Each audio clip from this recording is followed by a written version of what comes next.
আসসালামু আলাইকুম guys. New তাহলে রাজাক ভাই আপনার দেশের বাড়ি কোথায় হচ্ছে? কোথায়? উল্টাপাল্টা কোনো কিছু করে থাকলে আমাকে আমাদের চাপাই নবাবগঞ্জ। সবাই ছোট যদি থেকেই ভালো আপনি লাগে, এরকম না? তাহলে ভিডিওটা লাইক কমেন্ট শেয়ার ধন্যবাদ। করবেন অবশ্যই। তো আপনি কি কোনো প্রতিবন্ধী ভাতা টাতা পান? নিজে এলাকায় দিনাজপুর হোটেল পাই না। ব্লক মোহাম্মদ হাসান আলী। চীনা সরকার আবার এগুলো করে দিচ্ছে। ভালো।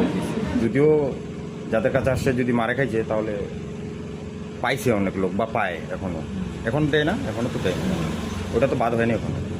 3 মাস পর পর হয়। 3 মাস পর দেয় না। উনি হলো রাজ্জাক ভাই, অসহায় প্রতিবন্ধী মানুষ একজন। উনি সাহায্য করেন। উনি যদি কারো দোকানে যায় তাকে খালি হাতে ফিরাবেন না প্লিজ। খুব ভালো মানুষ। ডেলি আসে না, হঠাৎ আসে, তাই না ভাই? আসলেই হয়তো